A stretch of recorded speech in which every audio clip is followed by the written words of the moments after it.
Kevin Gordon here for Autosavant, coming to you from the 2013 Hyundai Santa Fe GLS. And I mentioned GLS because at this point the Santa Fe comes in sort of four different flavors. It comes in the Santa Fe Sport with both the normally aspirated four-cylinder and the 2-liter turbocharged four-cylinder. That's the short wheelbase version. It's a 5-passenger SUV. This, the GLS, is a 7-passenger or 6-passenger, depending on how you outfit it, SUV that rides on a longer wheelbase. Above it is the limited trim edition, and both the limited and the GLS come with the Hyundai 3.3-liter Lambda V6 that makes 290 horsepower and 252 foot-pounds of torque. I'm coming to you from a local softball field because, let's face it, if you own a mid-size SUV slash crossover, my guess is this is about as off-roady as you're ever going to get. The GLS version of the Santa Fe that we're driving is actually front-wheel drive only. The front-wheel drive version gets a EPA rating of 18 in the city, 25 on the highway, and a 21 combined number. During our time with it, we've seen numbers that are right around 20 miles to the gallon, so all of those seem pretty fair and pretty much right on where you'd expect. This particular Santa Fe GLS is outfitted with the Popular Equipment Group, and that's pretty much it. It means that the base car with no options comes in just under $30,000. The Popular Equipment Group is a $900 and some option, and that means that this one has a total price with delivery of just over $30,000. That Popular Equipment Group gets you things like a power driver's seat, heated front seats, automatic headlights, a lot of the good stuff like that. I think it also includes things like roof rails. The one thing it doesn't include, and I will say the only thing that seems to be missing in this space and for a car of this size, is a backup camera. It would be really nice to see Hyundai add one of sort of the rear view mirror backup cameras to this car. With that being said, it's not that it's got bad visibility out. In fact, for being a 3-row SUV with a little bit of storage space behind the third row, it does a pretty commendable job of being able to be seen out of, and really there's no bad blind spots. Still, I think that more and more cars like this one, that's becoming sort of a default option, and you can see why it is.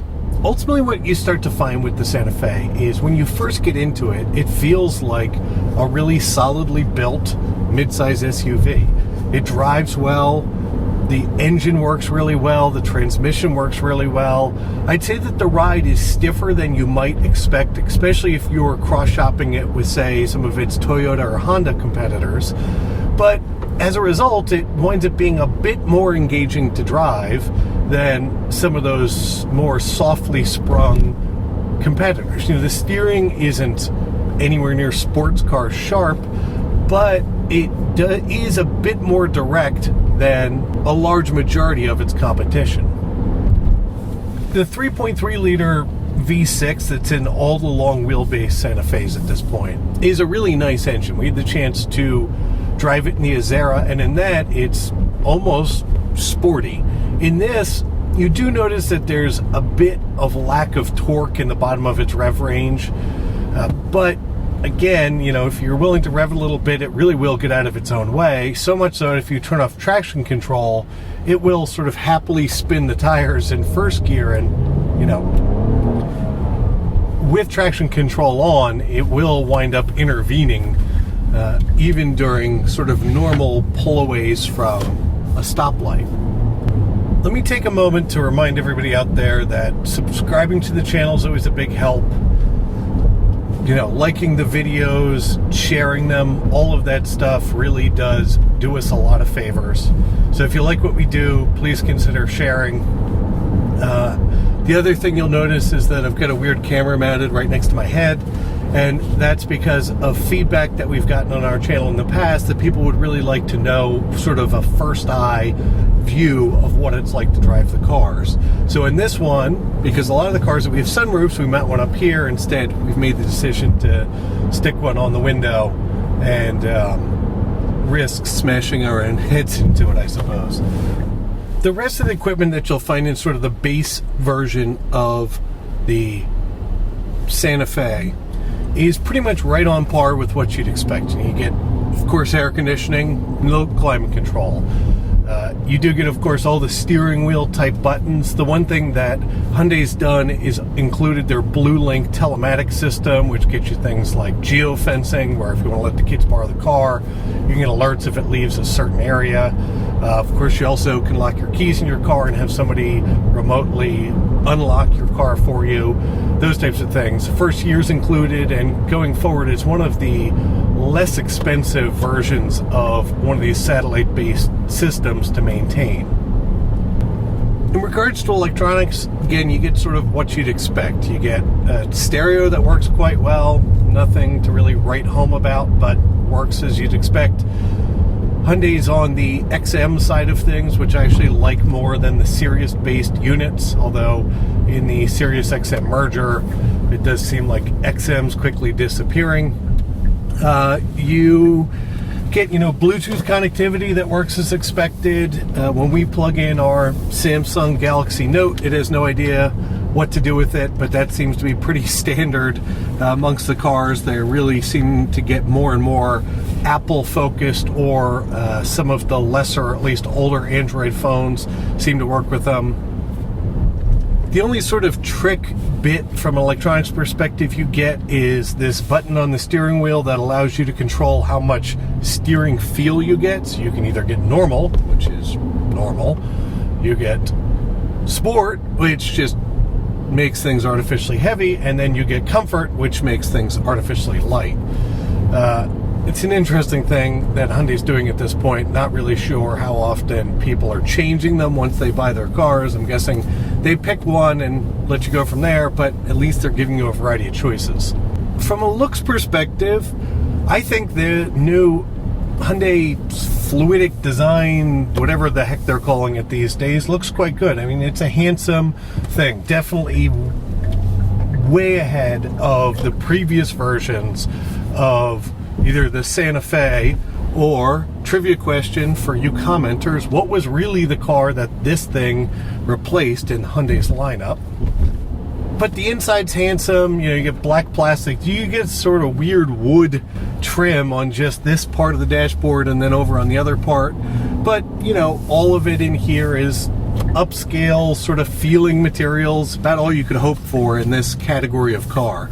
But let's face it, if you're in the market for a 3-row SUV, all those things, sort of the facts and figures stuff, you can find by going on the dealer's website. Probably what you're interested in is how well the back seats work, and even more importantly, how well the third-row seats work, how easy it is to get in and out of them, and then how difficult it would be with car seats in that second row to be able to put kids in the third row with stuff in the second row. So we'll be right back with some additional video of that. So cutscenes a little bit, and we're now on the outside of the 7-passenger Santa Fe. And you'll notice I say 7-passenger because, as I mentioned, some of the upper trim models, you can actually get 2 sets of captain's chairs that are in the second row, which may actually make it a little bit easier to get into the third row. But you'll notice that the second row of seats in the Santa Fe, plenty comfy, latch anchors, easy to get to, seem like they're pretty well exposed. These might be a little bit tough. The seat belts do have a pretty good natural inclination to stand up, so if you're buckling your kids into larger seats, that works. The other thing is the seats are reclinable back here, so you can get a bit more comfortable. And they do slide, so you can give either the people in the back row a little bit more room or not. But with that, you'll notice that this seat is pretty far back. It's actually farther back than the passenger seat right now, which means that if you go to get in to the third row, you don't get a ton of space because these are just the sliding back seats. If I were to pull the front seats up a little bit more, you do get more room than to get into the third row, and it makes getting back here not the most of fun for adults, but then again, not terrible. Back here, you also get your own set of air conditioning controls. There's a whole separate sort of AC unit back here, so you're not suffering. But if you leave that seat where it is, so this is now all the way forward, but if you pull this thing back to as far back as it'll go, it does get pretty cramped back here. But again, if it's for littler kids that you're expecting to put back here, I'd say it would work just fine. And actually, they're not the worst of third row seats that you might experience. The other thing, of course, you do get is the ability to, once these things are up, actually fold them all the way flat, which if we continue this in the third row, the space back here, as I showed you in some of the pictures, isn't the best. Also not the worst, and it's good to note that these also recline a bit and, give you a little bit more comfort back there. These also then just fold down flat, and you get a pretty decent sized loading area back here as a result. And of course, if your second row seats are a little bit too far forward, then you do get into a situation where they don't fold. But once you fold that, you do get a pretty solid amount of space back there, really as good as you're going to find in a mid-row, mid-size 3-row SUV. So with that, Kevin Gordon, Autosavant.com. Look forward to talking to you guys soon.